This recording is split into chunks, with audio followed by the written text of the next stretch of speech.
Wow, okay. My performance in getting this video started was about as good as Detroit's defense today. So apologies for that. I have no idea what happened there. But the Lions lose 48-45. No defensive resistance, and that's not hyperbole. No defensive resistance today. The Seahawks did not turn the ball over. They did not punt. The only time that a drive ended in something other than points or a missed field goal was the end of the game. So Seattle's drives, touchdown, touchdown, field goal, touchdown, missed field goal, touchdown, field goal, touchdown, end of game.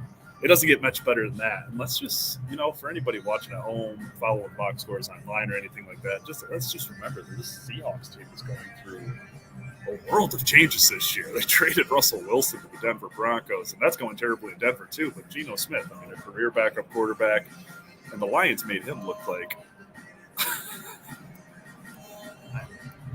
Sorry, I'm having a hard time articulating just the defensive performance that just happened here. That was like Tuesday night action vibes here. Just no resistance, absolutely no resistance. Rashad Penny runs 17 times for 151 yards. He's got 321 yards in the last two games against the Lions. He had 2 touchdowns. Geno Smith ran 7 times for 49 yards and 1 touchdown.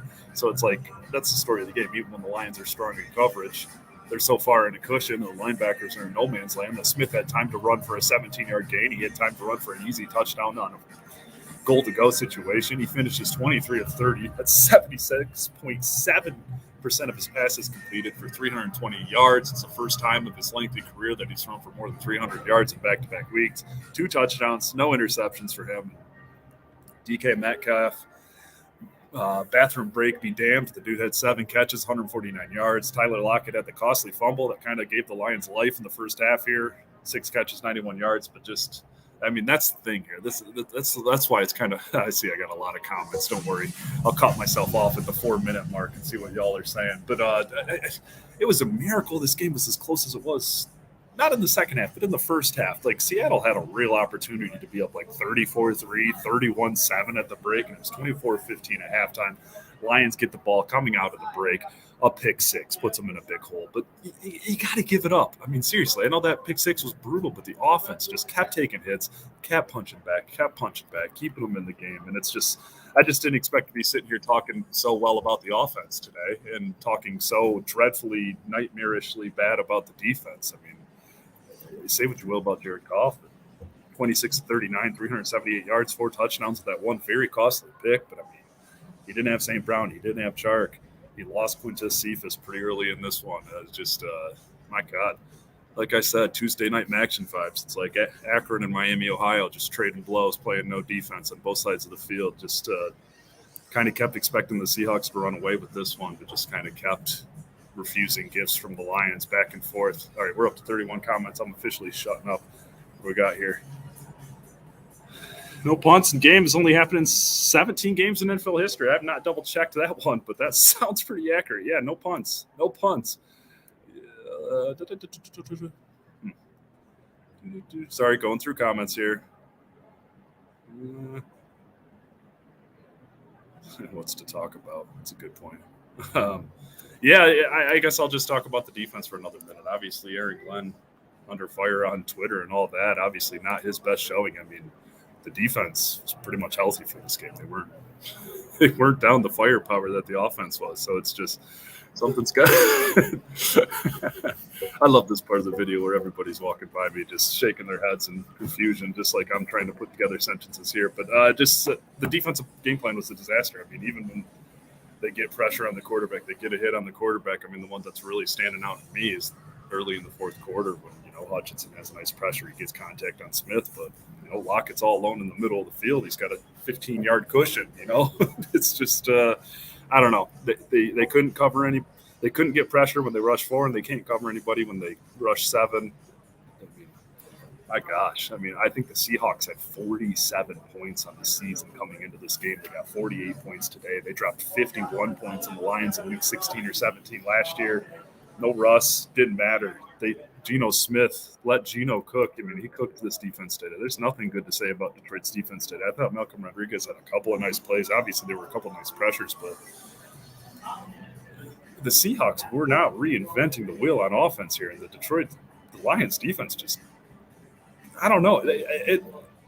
there was just the adjustments weren't there. There's just recognition of what they were doing wasn't there. And like I said, there's no pressure when they rush 4, and they can't cover anybody when they rush 7. I mean, it's just a disaster. And Aaron Glenn's got to figure it out. I mean, this defense should not still be the worst in the league. I'm not saying it should be a killer unit at the top of the league, but it should not be this bad. And everybody here that's pissed off has the right to be pissed off, because the Seahawks team had 47 points in 3 games, and they dropped 48 in here at Ford Field today. I might get out of here. I might head downstairs. You guys know what happened. The defense was terrible today. That's an unforgivable performance for the defense.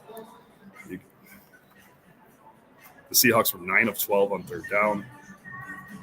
That's really not much more to say. But yeah, the Lions are 1-3 heading into next week's tough test against the New England Patriots on the road. And then they're on the bye, and then it doesn't get any easier because it looks like Dak Prescott will be back for that Week 7 game. And shoot, the Cowboys have won 4 straight with former CMU quarterback Cooper Rush. So it doesn't get any easier. Road trip to New England, bye week, road trip to Dallas.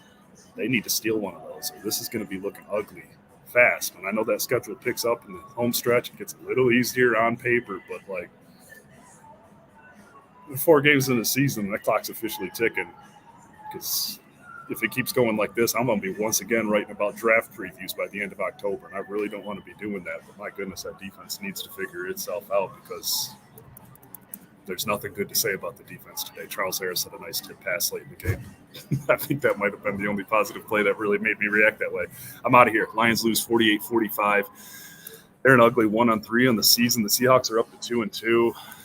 Let's check around the NFC North real quick before I get out of here. I'm going to do that exercise for myself, and I'll just keep it rolling while you're here. Vikings 3-1, Packers are 2-1, the Bears are 2-2, and the Lions are at the bottom of the pack, 1-3. My goodness, 140 points scored on the season, 141 points allowed on the season for the Lions. And that's the signing off note. Thank you guys for being good sports, and mlive.com/Lions if you want to read about it today anymore. But check back in tomorrow morning. We'll start a new week fresh. We got Danny Campbell tomorrow afternoon and a couple players in Allen Park, but that's going to be it for me right now.